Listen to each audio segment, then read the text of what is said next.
Nazi rocket scientist Werner von Braun, who built German rockets and dropped them on London, was also put on the new CIA payroll. Von Braun and his team of Nazi rocketeers were sent to Huntsville, Alabama. Hollywood honored von Braun as a collaborator on an American sci-fi movie and series of Walt Disney shows.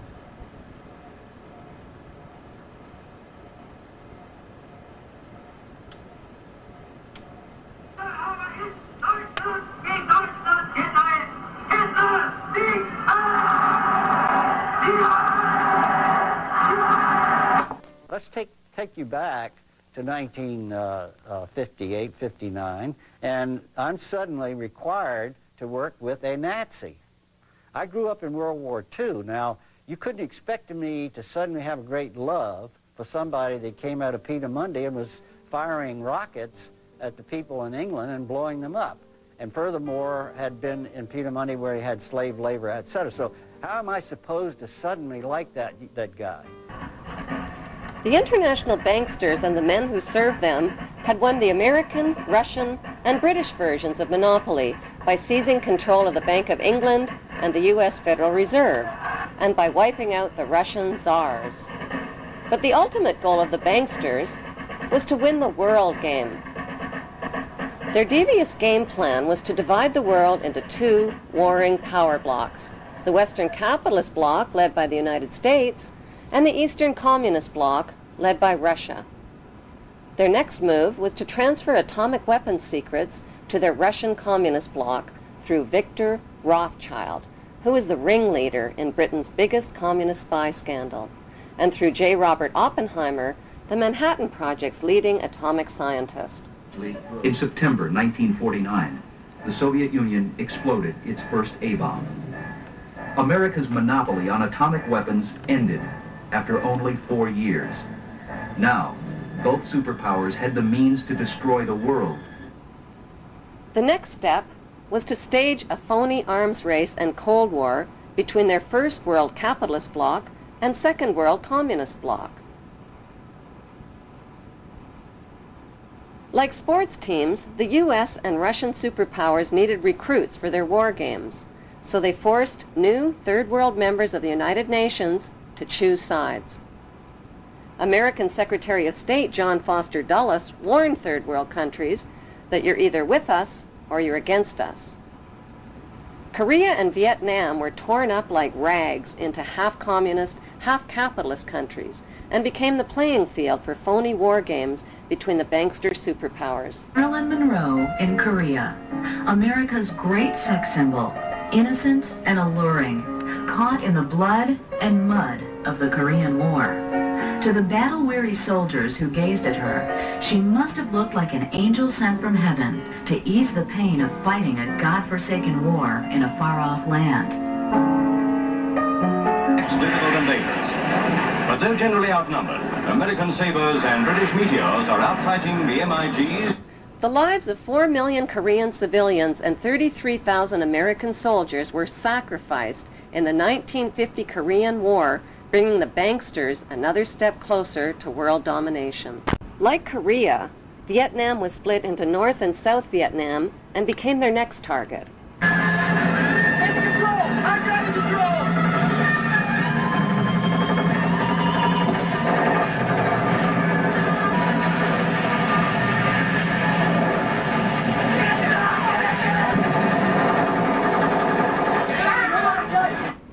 In 1954, the U.S. military dropped millions of tons of bombs on undefended Vietnamese civilians and turned their lush green countryside into blood-red killing fields.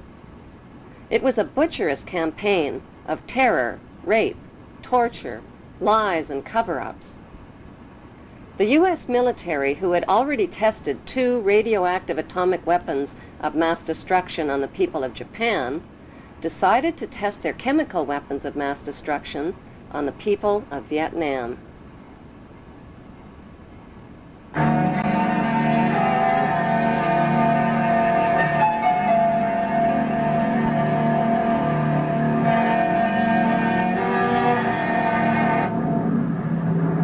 $70 million liters of chemical weapons of mass destruction were sprayed over the Vietnamese people, their water, and their countryside. The most lethal was Agent Orange, which defoliated, killed, and contaminated everything in its path like a radioactive atomic bomb.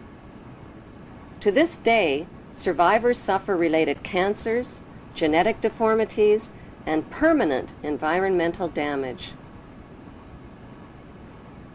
Many U.S. servicemen publicly confessed to their crimes and suffered haunting flashbacks. From New York, I have Vietnamese campaign ribbon, Vietnamese service ribbon, National Defense ribbon, and Purple Heart.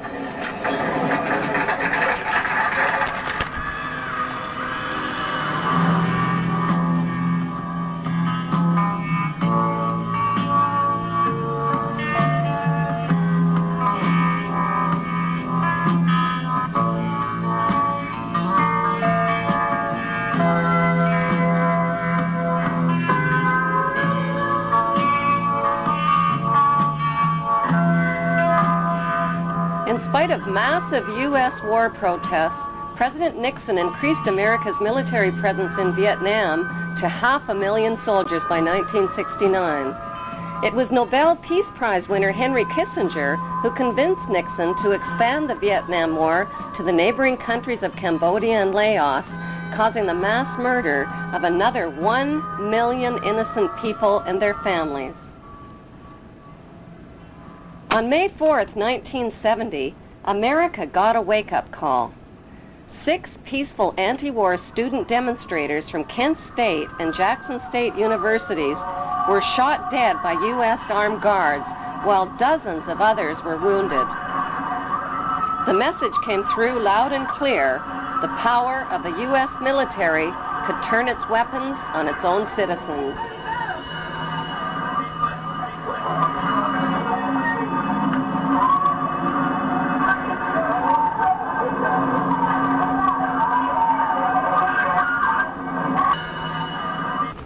In 1947, the United States played host to an international conference at Bretton Woods to put an end to world poverty and starvation caused by World War II. The idea was to give humanitarian loans to needy nations by creating a World Bank and an International Monetary Fund. But who would be put in charge of these billion-dollar mega loans? Who else but the U.S. Federal Reserve bankster families?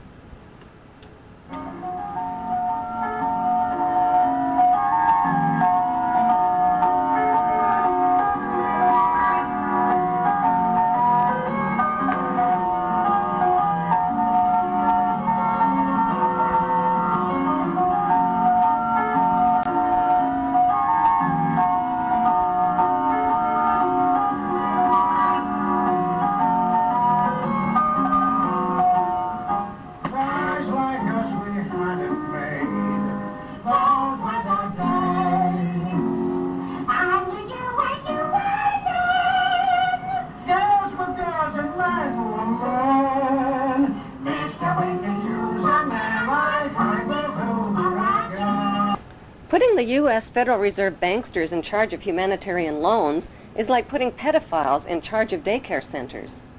Instead of helping the poor, the banksters turned the World Bank and International Monetary Fund into international pawn shops and robbed the poor. Just to qualify for a loan, desperate nations were forced to pawn their mines, forests, railways, power companies, and water systems, and agree to over 100 loan conditions at loan shark interest rates. To pay off the loans, they were forced to ignore laws that protected their environment, to lower wages, and to cut back on their education and on their health care. They were also forced to privatize and sell off their resources to crooked corporations like Enron. Lord Wakem, the director of N.M. Rothschild & Sons, was on the audit committee of Enron and cooked the books and sucked billions from pension funds and investors before declaring bankruptcy. When poor nations were unable to pay their loans, they were given new loans to pay off the old loans. But these so-called bailout loans weren't about bailing out the poor.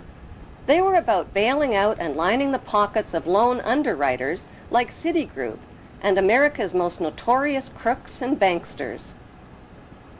As desperately poor nations got more desperately poor, the filthy rich banksters got filthier rich, and God help anybody who got in their way. Davison Buddu, senior economist for the International Monetary Fund, resigned to, quote, wash my hands of the blood of millions of poor and starving people. When President John F. Kennedy tried to take back America by reviving U.S. government printed money, his head was blown off in a Dallas motorcade.